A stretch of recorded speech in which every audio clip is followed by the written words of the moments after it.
Good morning, everyone. This is Nathan Flug, Executive Director of Leadbase. We are going to go through how to set up your staff or add users to the Leadbase account really quick. So I'm on the main screen. You see all these tabs. The first thing you're going to do is go down to Settings. Then you're going to go over to My Staff. And then you're going to click on the right and hit Add Employee. And so here's the information to fill out. You have first name, last name, email, and phone number. Now, the phone number has to be valid, of course. If it's not, it'll tell you as such. Let's see. And then password. You can make the password anything that you want to. It has to have a capital letter, though, a number, and a special character. All right. You can set up the person's email signature from here if you want to, just by adding it here. You can select a specific calendar if you have created a bunch of calendars in there as well for this person already. You can attach them to a calendar, or you can just leave that blank. Biggest thing that I wanted to go over is on the user permissions. I'm going to come back to this last really quick just to talk about the other stuff. But user role, you can make them an admin or a user. Admin allows them to be able to change everything and add users themselves and go into settings, things like that. A user doesn't have access to that. Call voice and voicemail settings, you can set up a specific number for them within the system as well. And then you can have them that number forward calls to whatever this number, the number that you put in with their information. Incoming call timeout, that's how long it's going to take for the call to go to a voicemail. And then uploaded MP3 file, that could be the recording that is used. Meeting location user availability, you can put in their available hours. I usually wait to set this up after they integrate their email, so you can kind of leave that blank. And then same thing with the calendar configuration. Right now it's not in there yet because they're not integrated within the system. Now, you go back to user permissions, so really quick, dashboard stats.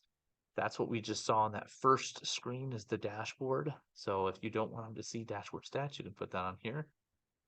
Campaigns, if you want them to be able to make and send out campaigns, you can put that. If you want them to be only to read the campaigns, you can put that on as well, which means that they won't be able to change stuff, but they can see the information and the statistics on the campaigns. Triggers, so do you want them to be able to create trigger links? Opportunities, do you want them to be able to see the opportunity pipeline? And what I'm going to do real quick is put this over here.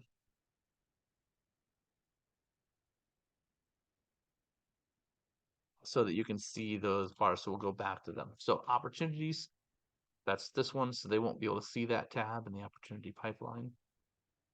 Contacts, same thing. They won't, you can let them see it or not, the contacts in the system. Online listings, again, same thing. If you want them to be able to do online listings, if you want them to see the settings tab and be able to go in here and change the different settings, that's what that is. Tags, do you want them to use tags or not? Marketing is just hiding that marketing tab so that they can do all the stuff in here, emails, templates, social planner, and things like that. If you want to get rid of all of that, you can do that here. AdWords reporting, call reporting, agent reporting. So that's on the reporting tab. Do you want them to be able to see those and see the reports on that or not? Social planner, that's in the marketing tab. So for the social planner, do you want them to be able to post on your social medias or not? Workflows, same thing with the campaigns, is you can have the workflows on or off so that they can, when they go into automation, they won't be able to do that. If you have it read only though, that means they can still go in here, but they can't add or edit any of the workflows. Affiliate manager, if you do have an affiliate system and you want them to be able to add, marketing. If you want them to be able to add campaigns, change campaigns, edit campaigns, see the campaigns that are going on, you can turn that on or off. Appointments, Do you want them to be able to create appointments and use the calendar link for that? Bulk requests. So that's the things, such as that are on top of here. Adding, removing tags, adding to campaigns, doing import, exports, and things of that nature. So that's what bulk requests. Funnels. That's the sites.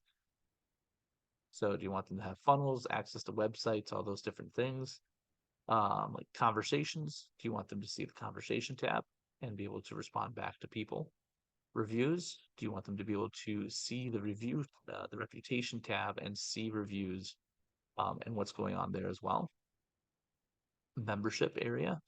So do you want them to be able to add memberships, change, edit products within memberships, things of that nature? That's what the membership tab is for.